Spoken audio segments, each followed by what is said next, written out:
Hawthorne. I can't record a good intro because I have no voice, but if you have not heard part 1, go to last week's episode and listen to part 1. This is part 2. What is one of your favorite menus that you would serve when you have people coming into your home? Okay, that's a great question. So we are big meat eaters, and we're a very carnivorous family. And on top of that, I am blessed to be married to a Texan who loves to grill. Yes. So Texas. I am very lucky in that way. He just loves it. Like it's his I don't know if you call it a hobby, but I mean, he just loves to do it. So whether it's just like a weeknight and we're just throwing chicken thighs on there and just quicking them cook, like a quick cook, or he'll smoke something all day on a weekend if he can be there. And it's like actually kind of therapeutic for him, I think. And he just loves it. Yeah. And like over the years we bought, we've got a bunch of different, we've got a Weber. He's got this barrel. It's actually a barrel. I've heard of a barrel recently. That he smokes. My sister in Arkansas may have this same barrel. The barrel. Yeah. And he's like such a snob too. Doesn't it? I've heard that it looks like, I've not seen a picture, but I've heard it looks like what you might see on a street corner, somebody like with a fire warming themselves. Totally. Yeah, it's just like a big metal barrel, 100%. Like, are you homeless or is this like a meat? Why is this in your yard? Why is this here? Yeah, no, totally. And like we have a whole grilling like palace in our backyard, and we grill all year round. It doesn't matter if it's raining. It doesn't matter. So all that to say, I am very lucky because I don't have to do it. And I've never even taught myself to grill because I'm like, Gabe does that. He does an amazing job. He does an amazing job. So because of that, and I just like to paint we do a ton of grilling, and most of our meals, whether it's just us or we're entertaining, are very protein centric. So we're always, what's the meat? And then I sort of just structure the rest of the food around that, if you will. So one that we love to do, and we do often when we entertain, is a big old tri-tip roast. It's one of my favorite things because of the Texan. I would never have, I wouldn't have ever come up with this, but he likes to smoke it. And I think and the more time he has, the better, because tri-tip's interesting. It's like kind of one of the reasons I like it is it's like a middle of the road price range. It's not like as expensive as buying a bunch of ribeyes, but it's better than some of that really, really cheap red meat that you can cook and then not barely be able to chew, if that makes sense. But the lower and slower you can cook it or grill it, the better. It kind of breaks it down. And he's just figured that out. Then we slice it really thin. And normally one of the things that I love to put with that is, number one, a chimichurri sauce, which is just that sounds good. Excellent. Oh, I'm such a huge fan of chimichurri. I love it. And it's a fun kind of unique thing to serve to people and try to convince them to eat it. What is a chimichurri sauce? So I'm certainly no expert. I think chimichurri originated from Argentina, I think. And I think I've heard of it. And I've surely eaten it. You probably have. And I think it's just big in Latin America in general. But if I'm remembering right, nobody quote me on this. I think it came out of Argentina. But basically, it's a very green, like herb-based vinegar sauce. I don't even know the right word. Very flavorful. Yeah, and so it's like cilantro, parsley, oregano. So it literally tastes like the color green. And you have some apple cider vinegar in there, some garlic. I usually do a little bit of honey because some of those herbs are really bitter. Mm-hmm. And then it's just into the food processor, whir it up. So super nutritive. A lot of nutritive value, and it's just kills it with that meat. It's so good.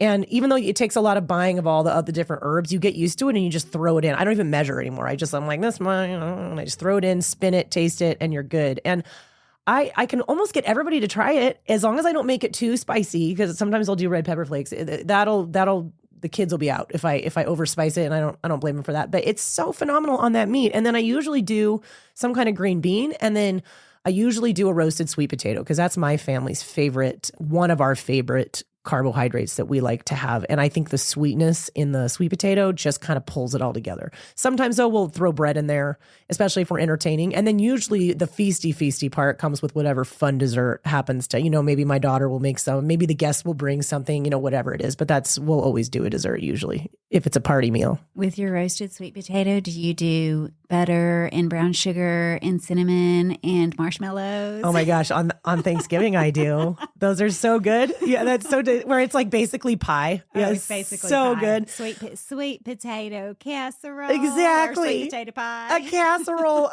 On Thanksgiving I do, and we love it. But normally, honestly, I just do olive oil and salt. And if you have a good quality salt and a good quality olive oil, those are so good. And I think it's because it's hitting that salty and sweet, kind of like kettle corn, why everybody's like, oh, why is this so good? Because it's hitting that salt and sweet together. But my kids eat it up. They love it. I mean, almost everybody, you just dice it up, put it in the oven, roast it till it's nice and crispy.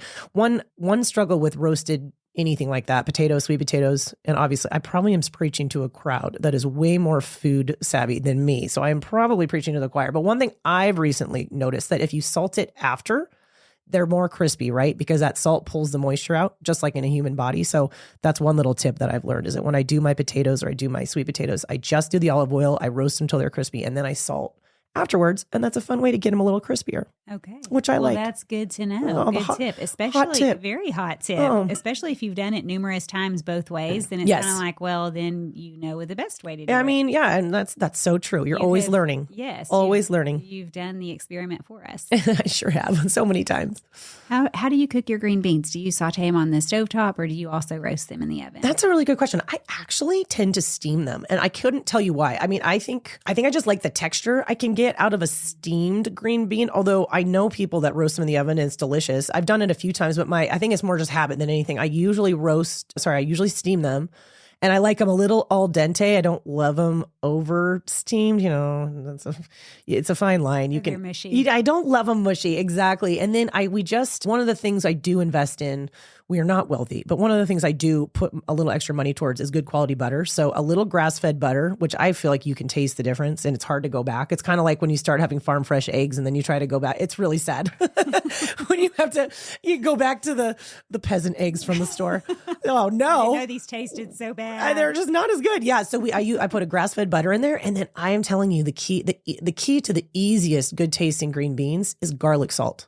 I love garlic just butter salt. and garlic salt. And every time I have people over, it's like so basic. And again, I'm not. And they're like, how did you make They're like, these what green did you put in these? And they're like, is it crack cocaine? And I'm like, no, it's just garlic salt. That's it. And they need a lot. They can take a lot. So I guess everything that I say today is going to come back to salt. I think you pretty much season afterwards. Like when you're doing the green beans. I don't. I season afterwards. Although I could play around with that, but I normally season afterwards. Yeah, and just season to taste. And I'm always blown away by how much salt I end up putting on those beans. But it's just but they taste so good. Yeah. So how could you not? You can't get enough. Can't get enough.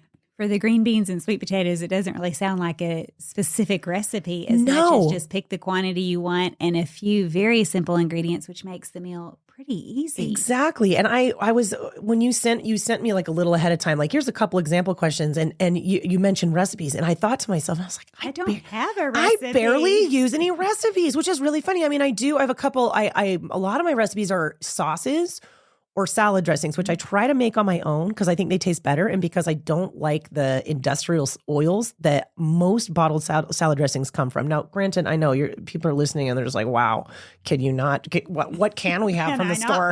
Can I not?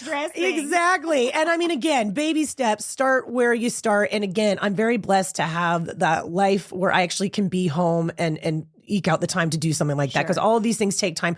It's not real expensive and you end up memorizing it. It's not that hard. But for a lot of women in particular, salads are kind of like eternally thought of as like the health food. You know what I mean? Like I'm going to work on my health. I'm going to eat a salad. I'm going to have a salad. Forever salads. Exactly. So if you are eating a lot of those, if that's like a staple, like every day at lunch, maybe dinner, you might consider making your own dressings just because of the sheer volume of the amount of those oils that are going to go on your food, especially if you're someone who likes a good amount of dressing. Like you might think about it because it's the poison's in the dose, I think. So pay attention to the things that you eat the most of. I will just add that in there. And making your own dressing, it's a few simple ingredients. Usually. Yes. It's usually olive oil. Yep. Maybe if you're doing olive oil vinegar, like a vinaigrette, it could be that and a few seasonings, or it could just be olive oil. I made one recently. Oh, it was Olivia Grauke. On her menu had an arugula salad with a lemon vinaigrette. Oh, yummy. It was olive oil, lemon zest, lemon juice, some salt. I may be missing an ingredient. We could not get over how good it was. Just so delicious. It was so simple. Yeah. It was so bright, so refreshing. Took almost no time to make. Except so for good. Zesting the lemon. That was about the... if you just make sure you have a good quality olive oil, that'd be another thing to invest in, just a decent quality olive oil and some kind of vinegar and maybe a Dijon, have that in your fridge because that comes up a lot. Some lemons. You can it's pretty easy. It's pretty easy. Dijon was in this one. I bet it was. I bet it was. I bet it was. And citrus and arugula go so well together. It's so yummy. Yeah, really good. And there's obviously lots of olive oils out there. America's Test Kitchen actually talked about Costco olive oils and said that they all rated fairly high. That is what I've read. On their taste studies and like independent, whatever they do, all their right. Like, is it really olive oil? I mean, because it's a whole thing, right? Like, what's really in that bottle? Yes. What's really, what are you selling to us? What does it taste like? Exactly. And so that's, those are very inexpensive. They are. In bulk. Yep. You're right. Compared to some of the very expensive, fancy ones you can get, which are fun too. But you could go with Costco. Yeah. Yeah. If I am on a budget, Costco has some totally great. And you won't run out anytime soon. Oh, so just have one of those on hand. No, that's phenomenal. We always have one of those. Yeah, so do I. Cook with it all the time. Exactly. Okay, so I guess sometimes we talk about shortcuts and time savers. With this, really you're prepping the day of. It seems like these are kind of things you cook right before your company comes. Yes. I know. It's so funny. I was like, I'm just going to come in here and be like, I don't use recipes. I just sort of cut up vegetables and we eat huge hunks of meat. It's a very simple process though, too. It kind of makes the cooking a little bit easier when you think through, how am I going to pull multiple things together? I think so. When I talk to women, where are you from? You're from the South. Mm-hmm. Texas, Arkansas. Okay. There you go. So when I talk to women who are Southern in particular, because this is a kind of cooking like where basically all the parts of your meal are separate. You have your carb here, you have your protein here, some kind of veggie here. It's that kind of cooking. That's really normal to me. I've done it for a long time. But when I talk to women from the South in particular, they're a lot of times like, I don't. We have casserole. Exactly. Like one pot things. We have fried food. Yeah, exactly. And of course, the South is full of delicious foods.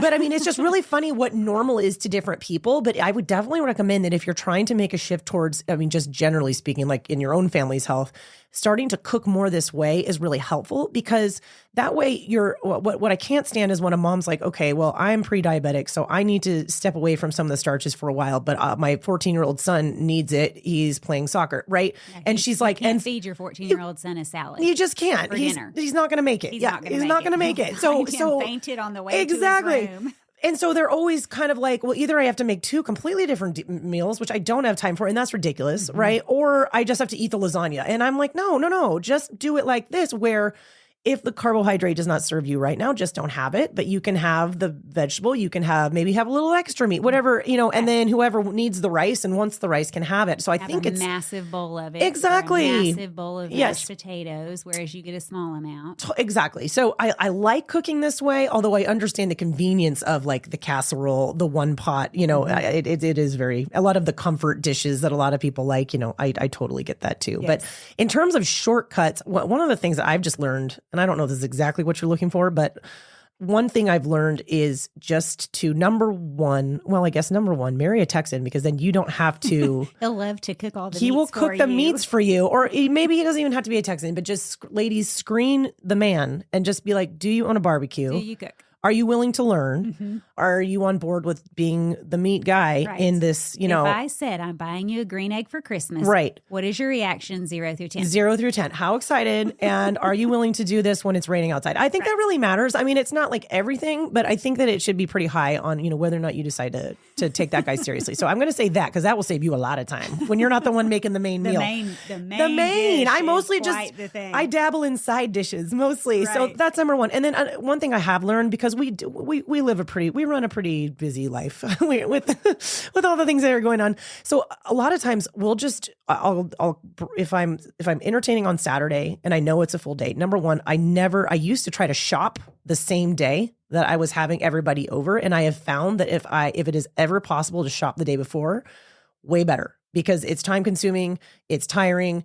It takes more time than you think to plan all the things, buy all the things, load them, into the baskets, into your, and like 2 hours goes by and you get home and you're like, I haven't cleaned yet. I haven't started food prep yet. I haven't, it's just hard. And then what if the store's randomly completely out of an ingredient? Exactly. So if you can do your shopping on Friday and then just save the maybe last minute cleaning and then food stuff for Saturday, I think that's a really good idea. It's really been helpful to me. And another thing, if I look at my Saturday, I'm like, ooh, we're running, this is going to be tight. Like I'm busy till 4, everybody's coming at 5. That happens sometimes. I will try to carve out time the day before to do as much prep as I can. So like trimming green beans, even chopping up sweet potato. Like I'll peel it, I'll chop them, I'll toss them in the fridge. So just anything choppy wise that I can do, preppy wise, sous chef work. Exactly. I will do ahead of time. So even when you're just cooking with more just like full macro ingredients, I think you can do that. And that can just kind of take some of the pressure off, because it's not, entertaining is such a wonderful thing. And I think sometimes I can ruin it by just being too stressed about how much time I have, and then it's just kind of like, Annie, you're kind of ruining this for everyone. Like just stop it. And, so some of that's an attitude adjustment. And then some of it is just like, okay, just get smart. And what are some things that you can do if you know it's going to be a tight day? What can you get done the day before? Do it. If you need napkins ironed, do it. The things I wait till the very last minute though is like floors, for example, because they will get dirty again. And then you just get mad. So there's save yourself from mad. And then, who wants to do it twice? No one. Yeah. So bathrooms and floors. Last minutes. Very last minute, at least while you have kids around, Exactly. because I don't want to be in a position where I'm mad at my kids for walking on my, you know what I mean? It's like they live here too. So just wait till the last minute. And the last thing I do is I have my kids help me. And that might sound really obvious. And I do try to not be that mom. My kids, we have a running joke where I say, am I acting like the Queen of England? Like if I get a little too bossy and a little too, will you do this for me? Will you do this? Will you do this? And sometimes they'll look at me, they'll never say anything. And I'm like, oh, do I sound like the Queen of England? And they're like, a little bit. So I try not to take this too far, but our children, I mean, they're members of our household, and I think it's very appropriate for them to want to help, to learn to help. My daughters for sure. And then even my son, he honestly follows my husband out to the grill often, and he's learning now. Wonderful. Well, and you got to have something to bring to the table if you want to get a girlfriend. Like, what can you even do? He's got to be able to say on a scale of 0 to 10, if you bought me a green egg, I'm a 10 out of 10. I know I can baste, I can smoke, I can do it all. I mean, we all need to bring our skill sets to the situation. So he's got to offer some food. Exactly. Hunter-gatherer, yes. food provider. Yeah, pick one. You got to bring, you got to bring some value. Exactly. And he'll also, guys, boys are great at peeling potatoes. You can make it a game. And if you tell him that he's the best potato peeler that you've ever seen, he will get really excited about that. And those then potatoes will be peeled, split. And sometimes I time him because he's very competitive, and then we try to beat our time, and that's really fun too. So you can put your boy to work; it's no problem. And that's then great idea to make it into a just game. Make it competitive, and the kids don't even care. I don't even like. Game it's on. So funny. It's a little messy, but it's okay. We gather it up. We give the scraps to the chickens, and then my girls, I want them to learn too. And so it's. I look at it as time for us to spend with each other, and I just think that's good. And I think that probably having your kids help, for some moms, that's really obvious. But I know some moms who it does not occur to them. They just try to do everything. They kill themselves. They kill themselves when it's like, you really don't need to do that. And honestly, I don't even know, I think you're helping your children to have them participate in the running of the household and to learn these skills and to just want to help you. I think that's good. My sister in College Station, she lived there years ago for just a short time, and a lady hired her to help her with her house. Right. She did some house cleaning and various things. And she went over to help clean the house, and there were the teenagers just all plopped around, just sitting reading there, books, watching TV, playing video games, whatever it was they were doing. Yeah. And mom, of course, was very hard worker.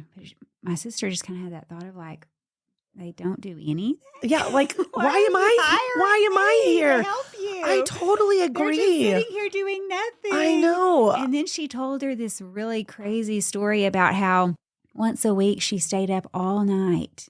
The mom stayed up all night to do all their laundry and clean. And then, but she still needed help. It's because she didn't ask them to do anything ever, not even one thing. Nothing. And so, I mean, obviously that's a very extreme story, but it does set, again, we were talking about nutrition, exercise, that sort of thing. That kind of lifestyle also sets your kids up for failure, because what does that look like when they leave the house and mom's not there? What a disaster. A disaster. Yeah. They lack all the tools. All the tools. Right. Or even just the paradigm of I need to participate in some way in family life, right? And cleaning up after myself. My goodness. Helping or hosting. Hosting would be a whole big thing. You can't even take care of your own. You can't even do your own laundry, much less take care of anyone else. Good luck having children. It's not going to be very rough. It's going to be rough. No, that's so true. So I always just like to put that in there.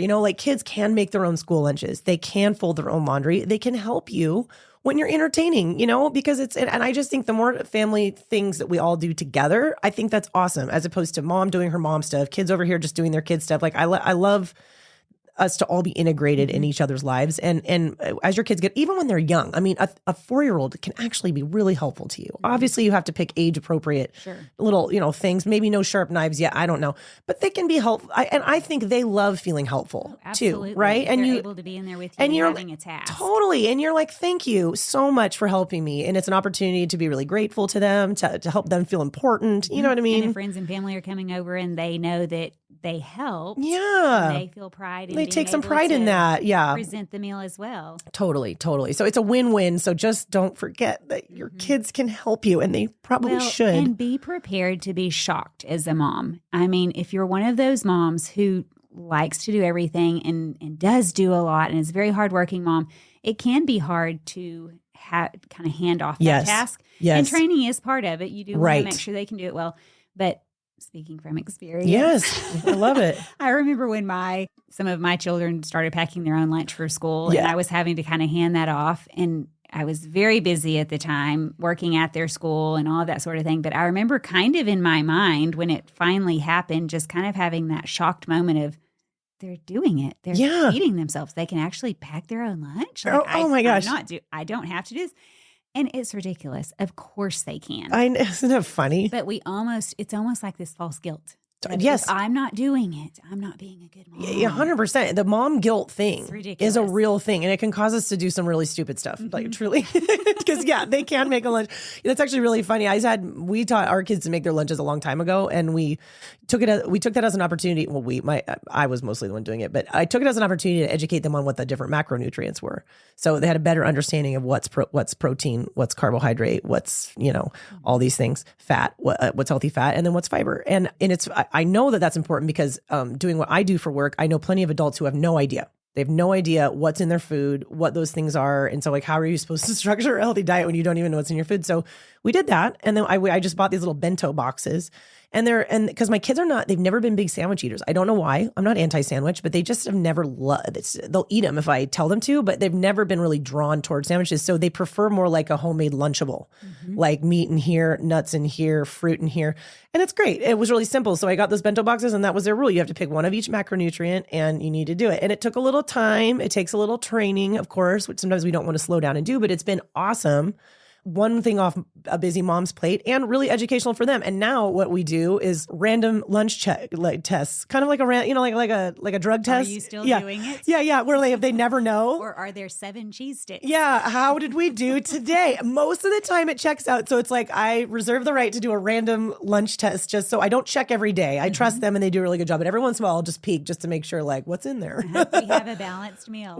Did we forget? Did we forget how to make our lunch? Yeah. Most of the time right now it's just my kids need to eat more because of all the sports they're doing. It's just like everything's right, but you need to eat more because my goodness. What carbs do you give your kids? Just as a random side? Oh yeah. If they're doing a bento box, do they do crackers or a piece of bread, or what do they do for carbs? Totally. They do a lot of crackers. What is it? Costco sells this almond flour based is it Simple Mills?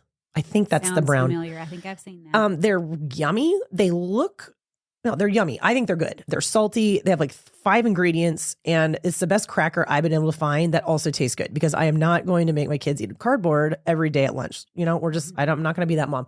So they take those. They love them. I buy several boxes every time I go down there. We also make my 13-year-old daughter, and actually she was just making bread when I left today, so maybe it's ready, but we've started buying einkorn flour, which is just an ancient, maybe the claim is it's the oldest How do you gluten. spell it? It's EINKORN. Is that right? Einkorn? Something like that. Is it Yeah. a wheat? Yeah. It's like the original gluten. Really? And their claim is it's never been hybridized. And all the gluten people listening are going to be like, maybe that, I think that's right. It hasn't been hybridized, and it's sourced from Italy, I believe. which means they don't use glyphosate, which I am not a fan of what what we've done here in America to our gluten. I really don't have an issue with gluten. I just, because everybody's like, well, what about the Lord's Supper? What about my grandma? And I just don't think the gluten we're eating now is what our grandma was eating. And it's definitely not what Jesus was eating. So it's not gluten's fault, but I just think we've done a lot of things to it. And then we spray it with glyphosate, which is Roundup, really. And it can wreck people's guts, especially if you're eating, you're eating it every day. So we've decided to take the time to make sandwich bread out of einkorn. It's actually quite delicious. And my 13-year-old, I taught her how. She makes it. So sometimes my kids will bring that. All that to say. That is so interesting. I've never heard of that flour. I've used spelt because I can find that in bulk in the store. Yes, which is nice. But is it also, I've heard it's an ancient grain. It is. Yeah. Wheat. Yeah. I think you're better off. I think you're better off with any of those. And honestly, I'm not an expert. Who was it that's put... Where do you buy it, by the way? Just einkorn? It's Jovial brand that I'm buying. And I probably should do some more research because I bet I could buy it in bulk for cheaper somewhere because you do it's spendy. But you can buy the Jovial brand right off of Amazon. And that's what I've been doing, which is very convenient. But I bet there's someone...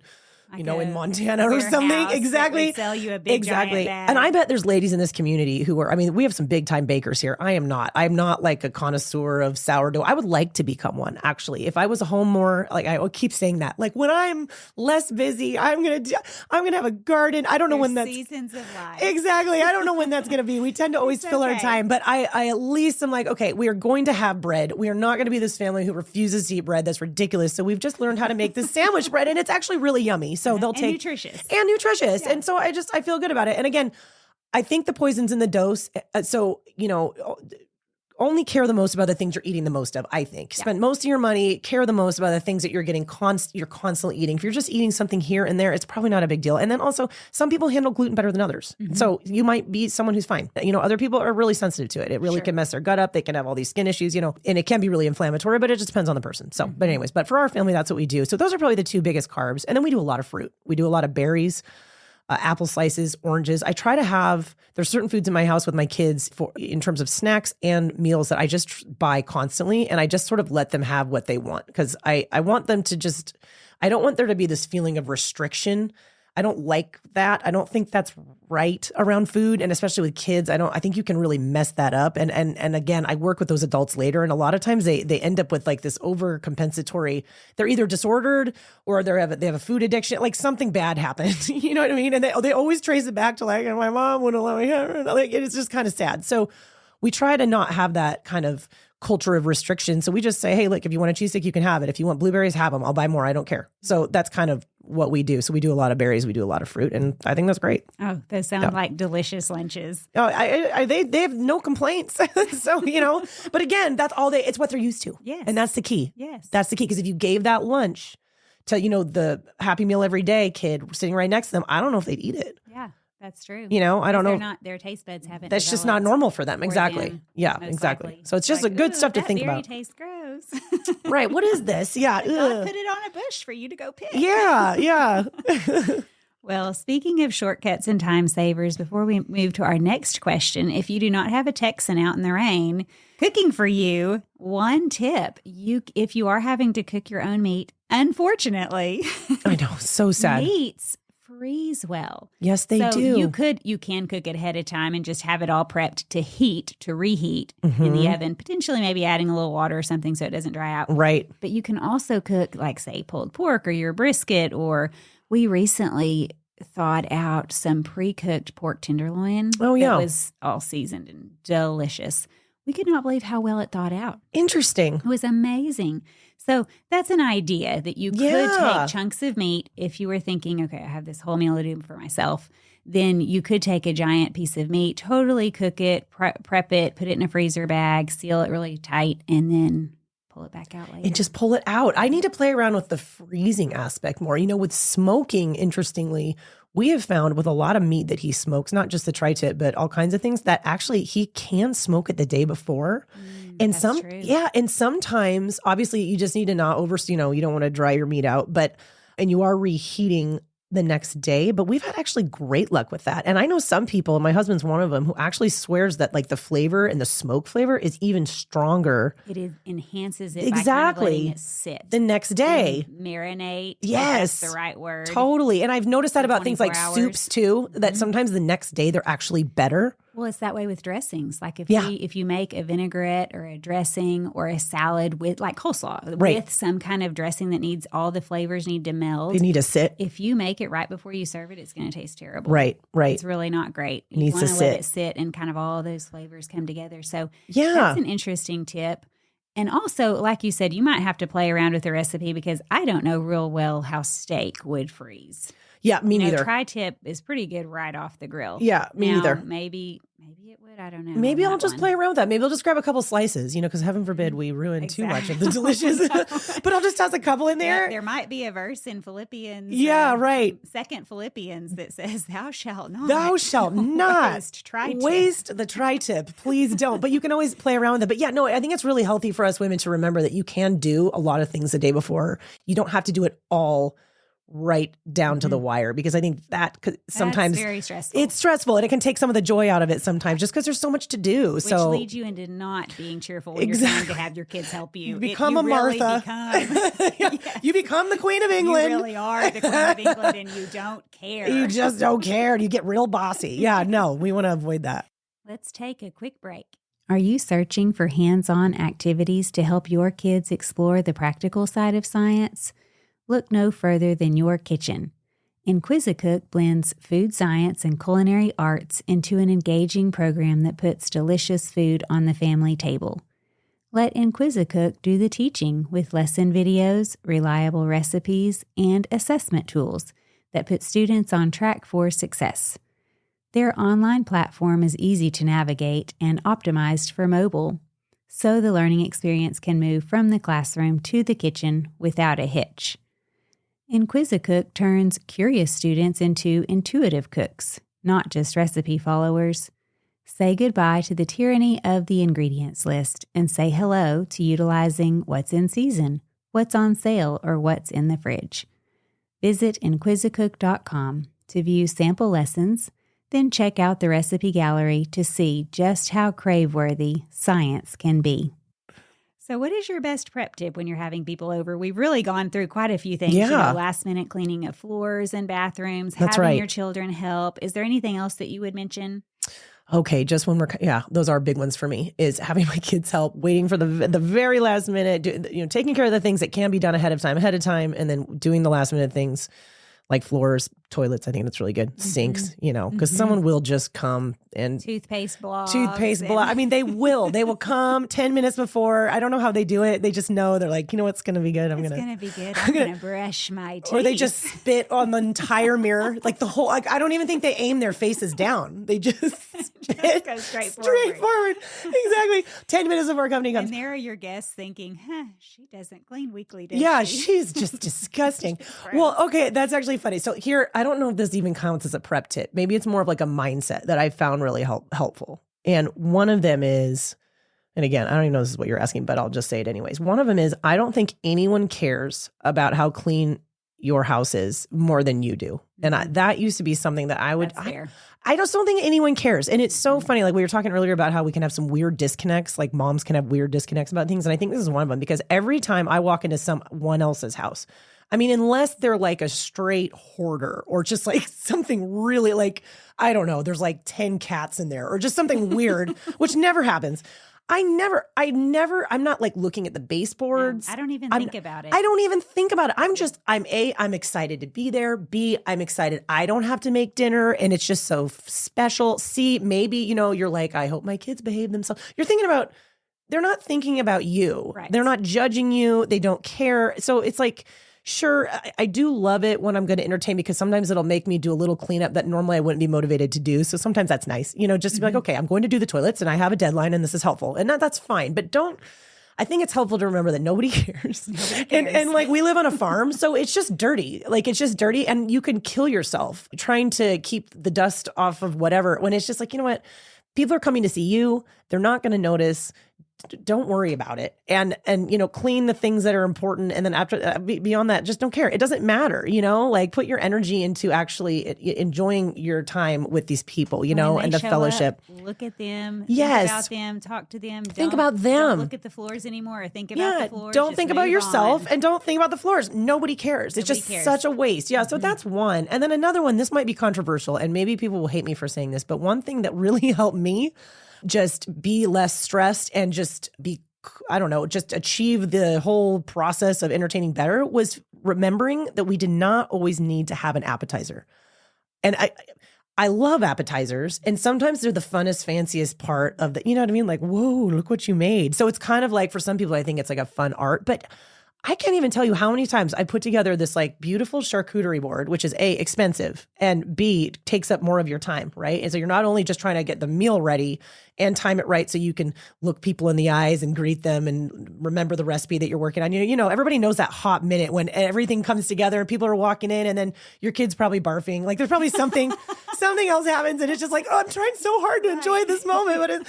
But I can't tell you how many times I put together this beautiful charcuterie board or whatever and like no one really even eats it. And not because they're being rude, but just because it's like we're about to eat. Mm-hmm.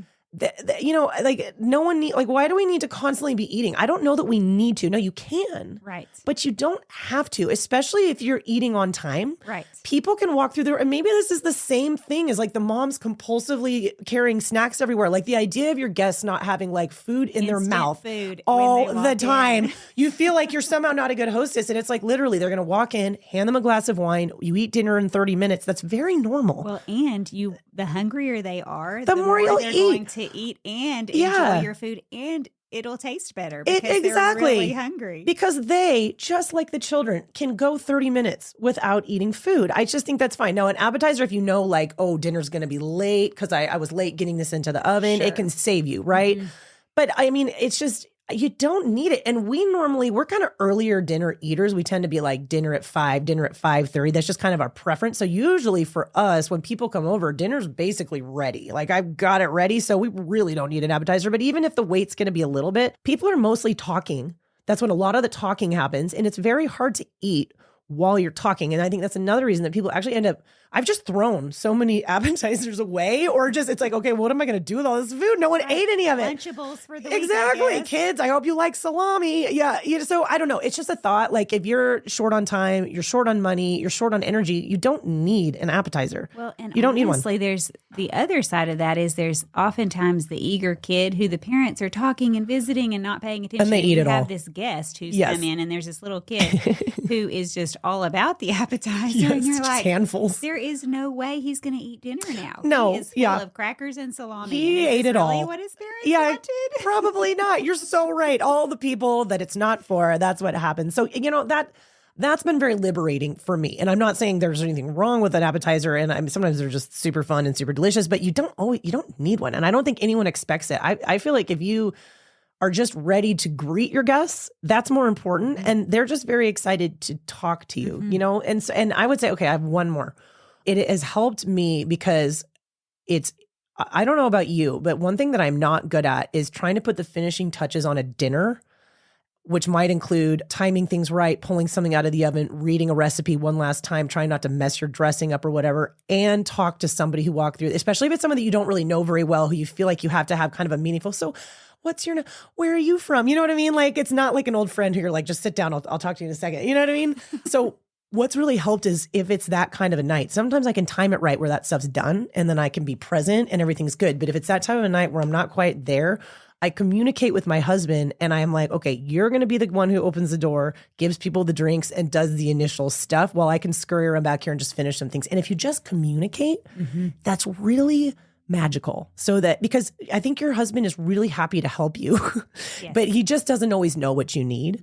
And sometimes we don't even communicate, like we don't even name what it is, when really it's just like, I just need 5 minutes. I just need 5 minutes where where I can't have a really meaningful conversation yet. I just have to do a few things and then boom, we're good. So just communicating with your spouse and kind of tag teaming it a little bit, right when people walk through the door, that's been really helpful. That is a great idea. Very good idea to ahead of time say, oh, these are the jobs I need Right. help This is with. what I need. Yeah. And it's different every time, but just communicating it because they're usually all over it, you know, or get a teenager. If you have a teenager, put them all over it. It's good for them to look at people in the eyes and talk. Yep. Have them be the greeters. Exactly. It's a win-win. You need practice. Yes, Get up and practice on manners and talking to adults. Etiquette and greetings and Exactly. all the things. Take their coats, ask them what drink they like. The kids can get involved too. Yes, and they can be very good hosts. Yes, and they can. hostesses Yes, they themselves, can. And they really know it's on them. Mom's in the kitchen doing the last minute prep. She's not here as backup to talk. Right. Which is another downfall that moms can sometimes do is talk for their children, but we won't even get into that. No, it's a good one though. But it is a good one. Yeah. That's another thing you have to learn as a mom to just zip it. Zip sometimes. Yep. Walk away if you can't zip. Yep. Let them talk, let them greet, let them do things without you having Oh, to that's speak so for true. them. That's really good. That's a good reminder. My mom, years ago, she had someone come to her house to visit, and the girl was a young teenager, and the mom was there also. And so, she was trying to engage both of them in conversation, but she would ask the girl, the teenager, a question, about, right. And her mom would always answer for the girl. Like the girl would start to answer and mom would say the answer. And my mom didn't know what to do. It was just so overwhelmingly odd and strange. And anyway, I remember her just telling this later, like, just don't do that, girls. All I can say is just don't do that. When your kids grow up, just let them speak for themselves. She's right. like inhibiting her from being able to carry on a conversation with an adult. She was trying to, draw her out and be the person she could talk to. And, right. And mom was like, nope. Nope. None of that for you. And mom may have just been nervous and not even realize what she was doing. But Probably. Either way, it was just not a good thing. So not good. What is your best advice for making people feel welcome when they do come into your home? Oh, that's a good one. What is my best advice? Honestly, I mean, we always try to, we tend to not do the appetizer thing, but we always try to have drinks because that's kind of fun. Like, come on in. What would you like? We've got this, this, and this. Usually my kids help with that, which is kind of fun. And then sometimes we have to do that tag team thing. So Gabe he's better at it than me. He's a very Southern, very relationship oriented, let's get into your life. Let's talk. So he'll sit him down and just, so I'm really lucky. If you had a really introverted husband, it might not be, I might, so I feel like I have to think of questions ahead of time. I might I got to get out there. Dad's too shy. Yeah. But I'm not married to that. He's so hospitable. Our house would be some sort of bed and breakfast, I think, if it wasn't for me ruining everything with He would love having guests at his table every single morning all to the have time. all the conversations. Open door, so he's really good. So I lean on him Y'all can really be the hard. Next Schaefer's, Oh my goodness. Oh my goodness. Start the next Labrie in my Moscow, goodness. Idaho. Yes. And beyond that, and I try to have my stuff done as much as I can just so that I can get up there, meet them, and just sit down and I just try to ask a lot about them. I just love, I think it's easy when you're nervous or you're stressed or you're tired to not just think of the other person. Does that make sense? It's just easy to just be for it just even not to occur to you the kind of experience that they're possibly having. So I just like to act like I'm, and not pretend, but represent that I'm really happy they're there and I really want to know about them, And so I just try to ask meaningful questions and get to know them as best as I can. We usually do a little bit of that. And I think that's kind of normal for gatherings, right? You have your drink, you kind of get to know each other. You do this. It is small talk, but I try to make it as genuine as possible because I think that's really important, especially in a community like this with so many new people coming in. They don't, a lot of them, they don't know anyone. They don't have friends. They're not they don't have family here. They got no one, So I think just having someone showing them that they're genuinely interested in them. What is your life like? What brought you here? Tell me, what are the names of your kids? Just asking, I guess, more meaningful questions rather than just kind of the stock, I don't know. Just for it to be really sincere, I think that really matters. And I think people pick up on that. And then from there, you just try to make them feel at home by stuffing them full of as much barbecue meat as you possibly can, I would feel very at home with some Texan barbecue. Oh my gosh. It's just, stomach. It's the best. It's the best. It's the absolute best. Another thing that we do try to do is we try to think about, we have a small house, which can be a challenge. It's even a challenge. We have a huge farm. So a lot of outdoor property. Yard. Yeah, yard, patio. But unfortunately, in Idaho, I mean, you get to be out. Short window. Very short window. Yeah, which is sad. We all know how it is. It's a disproportionate cold season. So when it's wintertime, we have to get, or cold, rainy, whatever, we have to get really creative because our farmhouse is just kind of small. But we're always trying to think of different ways to seat people so that people are as comfortable as possible. And we have a few different configurations that we'll do, whether it's all adults, it's adults and older kids versus adults and like little kids in bucket seats. Because I think it's different. And I remember when my kids were little, like maybe I had a toddler, maybe I had a newborn, and going to people's houses sometimes was not very fun, even though it was, I mean, they weren't trying to make it not fun, but where like, you're holding two kids and like you can't eat and it's just not very pleasant, you know, and it's almost, and I remember that. So I'm always trying to think like, okay, and sometimes I'll text the mom ahead of time. Hey, how old is your youngest? Are they in a high chair? Would they love sitting with the big kids at the big kid table? So I'll actually ask them. And I'll ask them if they have allergies then too, just in case. Usually people don't, but just in case, just because I just remember that. I try to be sensitive to situations and seating. If the weather's good, sometimes we'll throw the kids outside. They love that, you know, so it just kind of depends. But just thinking about who's coming, who do they have, what would bless them, and actually allow them to relax. Because, you know, either on the weekend for moms, we're in the entertaining, you know, that's the seat we're in and we're putting in extra work, or you get invited somewhere and that's your night off. And I love it when a mom gets a night off. I really want it to be a night off for her. You know what I mean? Rather than this stressful thing where she's got 3 babies and there's nowhere for anybody to sit or whatever. So having I do try a to backup high chair, or backup booster seat. Those kind of things are invaluable. And just think about it ahead of time, and you can just ask them. And you can borrow one from a friend if you don't have one. Like yes, you can. Get a cheap one. You could get a cheap one. Get a cheap one online. Yeah. One. That's a blessing to have a backup, even if you don't have babies. We just kept one. Well, as our kids grow out of it, we were just like, okay, there's just keep one in reserve. A lot of babies come through here. Absolutely. Exactly. Yes. We had a little tiny kid table. I'm sure it was, who knows, Play School or whoever made these red, yellow, blue, and green plastic kid tables, but they were teensy to the ground. Oh, yeah. Well, you know, where you could put it had benches on 2 sides, and then you could put little kid chairs up on the ends. And so we would have that in the corner of our dining room. The moms and dads are all right there at the table. Right, that's smart. A teeny little table in the corner where they could still see their little kid, help them with if they needed to, but they weren't on their lap.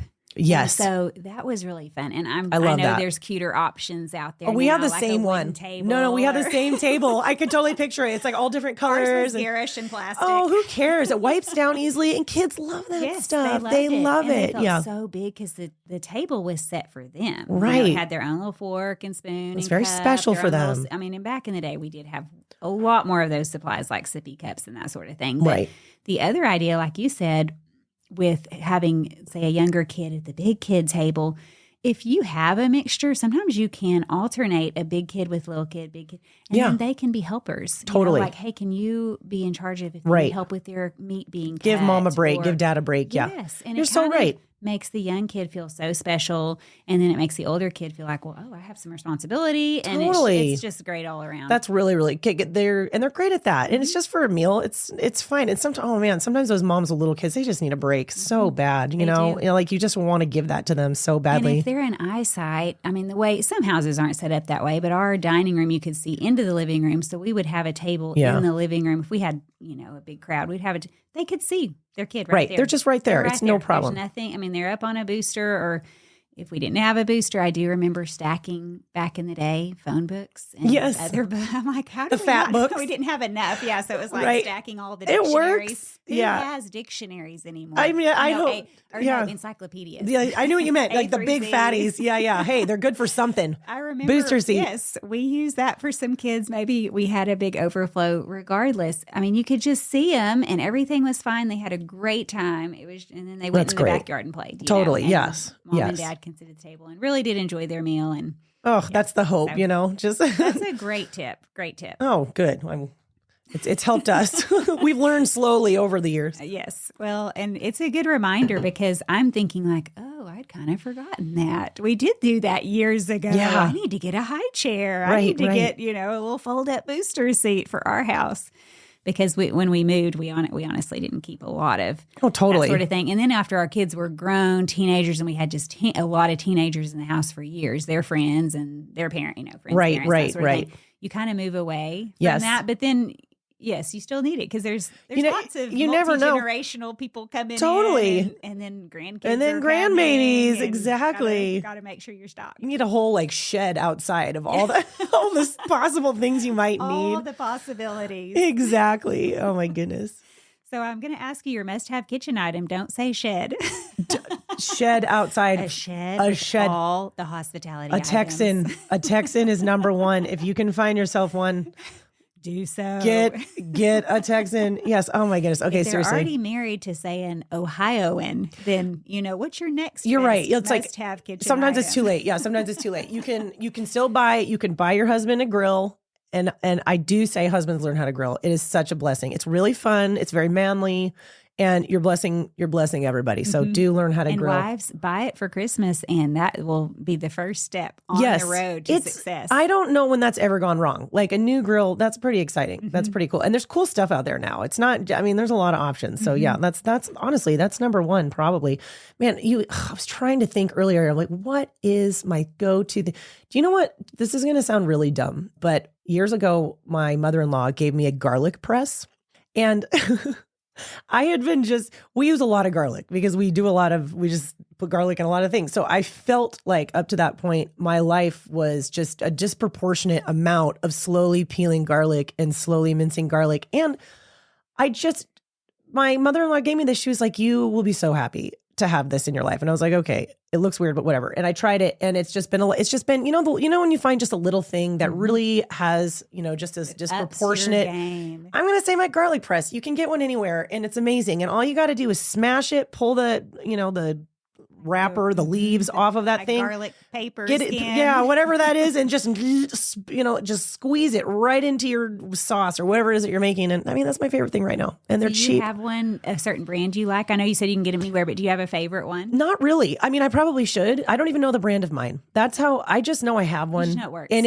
it's really been a game changer for me in the world of garlic, which I don't know. We're doing a lot of garlic. So if you're using it all the time, especially if you're grilling meats and things like that, you're going to be using garlic a lot of times in your sauces.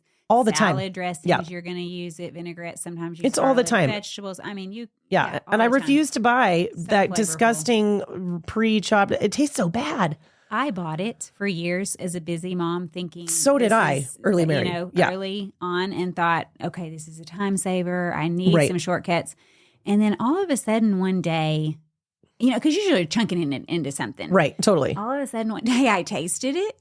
And I was like, this doesn't even taste like garlic. No. What is this? And you can taste it in the food. It's so weird. I don't know, whatever. It just must be whatever byproduct garlic makes when it's been I don't know, but it's chopped and sat too long. Then maybe to preserve it a bit, they've got to put something in it. Yeah, because it's not brown. Oh, but that taste is so distinct, and you can just taste it right through the food. So it's just It's worth buying. It's worth buying garlic. Yes. Even if you're buying pre-peeled. Let's say you're like, well, I don't want to peel it and chop it and all that. And if you use a lot, and even if you're buying pre-peeled, I think that's better than I completely agree. Don't do it. The water, liquid, whatever is that. I don't know. It's sitting in mystery fluid. I don't know. That's also a concern. We're not sure, and it tastes weird. So just stay away from it, ladies. Use real garlic, please. If you're not sold, take a little small piece of real garlic and taste a bite of the other, and see what it is prefer. not right. It is not right. It is not right. Yeah, exactly. So yes, just get yourself a garlic press, and you will be happy if you are dealing in large amounts of garlic, I am. It will up your game. Yes, it will. Similar to using a real lemon, let's say for a salad dressing, versus bottled lemon juice. I could not agree more. They do not taste similar. They just don't taste the same. If they did, then great, but they don't. And if you make fake dressing from the same, the real lemon is going to taste bright and lemony and delicious. And then you taste the other, it's not. It tastes very synthetic. It tastes very not going to taste. You're not even really like the dressing. No. Same thing like if you do lemon bars or lemon cake or anything like that. The flavor comes through. Lemon, the flavor comes through. It comes through, yeah. Same with garlic. So true. Same with garlic. So from all your years of hospitality, do you have a story for us that you'd want to share? Oh my goodness. I was supposed to think of a story.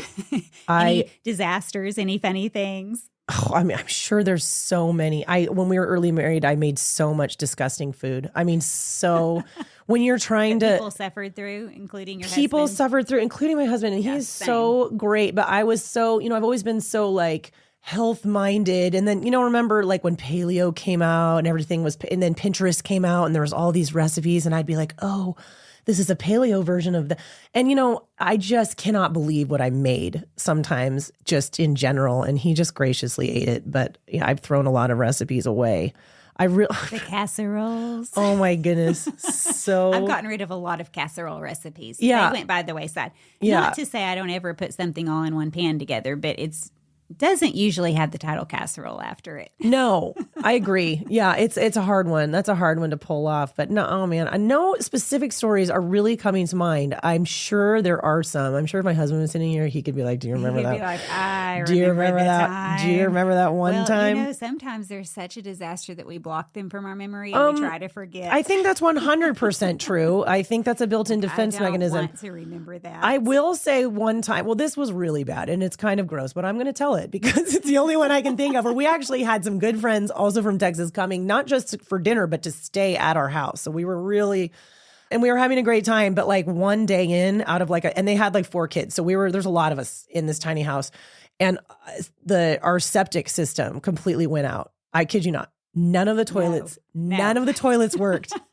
None of the toilets worked. Okay, this is a true story. This is a true story, and it was so bad. And I don't know, we named it. What do we now? Our friends and I, we like the Code Brown, or we have Code Brown is for real in the hospital. Yeah. When they call it Code Brown. Do you remember the Code Brown? I mean, it was so terrible. I mean, the kids were all like, bad. we were like, well, if you have to poop, you can go out in the woods. And I'm so sorry. It was like, as a hostess, it's like your worst nightmare. Like you would actually have a dream like that where none of the toilets wake up and you're in a cold sweat. And not only did the toilets not work, but they were like backing up. So there was like a sewage problem, and it was so gross. Oh, that's so bad. And I was so thankful it was those friends, just because they were people we knew and we had a history with. I was like, I'm so sorry. Aren't you so glad that you came to stay with us? Yeah, so it was days before that got fixed. So I'm just, sometimes I think of the Code Brown, and whenever I decide I'm trying to choose to get stressed out about something not as bad, I remember it. And I'm like, you know what, Annie, could be worse. This isn't that bad. Your toilets are working. There's no sewage on the bathroom floor. So stop complaining. And that's actually been really effective for me. So there's your story. I think that may be the best one yet. Oh, good. I win. You win. Oh, it was so bad. It was so bad. Oh. Well, like you said, if you have a story like that, all the other stories kind of pale in comparison. Yeah. Like, okay, the burnt casserole. It just doesn't matter. No, if it's not okay. Code Brown, like we're going to be fine. We're going to make it. And another family there for days that we're having to get through this. Yeah, it was yuck. And it was so bad. I don't even really know how we got through. Like, I don't even know how we got through it. That is so funny. That reminds me, and this was not Code Brown. This was Code Clear, but it reminds a different code of the time. And I just feel like God obviously puts these stories in our path. Oh, totally. Grow us. But also, you look back and you really do laugh about it. And you have stories that you will laugh about forever. Right. Forever. Last June, a nephew was getting married. And I've told this story on here before. It's been a little bit. But I am getting ready for a rehearsal dinner. And my youngest son comes out. And we are really in charge of the rehearsal dinner. My son and I, with the cleanup and serving. And we're just like the main workers. And so he comes down, he's like, Mom, there's water all in the hall. Anyway, long story short, I won't tell the whole story, but the house flooded. Oh my gosh. My aunt and uncle from California are there, and luggage, all over the floor. And just everywhere. So we're chunking luggage, and I'm racing and trying to figure out what in the world. And the rehearsal dinner starts in 30 minutes, an hour, something like that. You just can't make these stories up. No. My dad, it was hilarious. We kind of figure out the problem, how to turn the water off. And some people had come in to help. And I said, I have to leave right now. I have to go to a rehearsal dinner. And when I come back, I can deal with this Yeah, problem. I then. have to go. I have to go.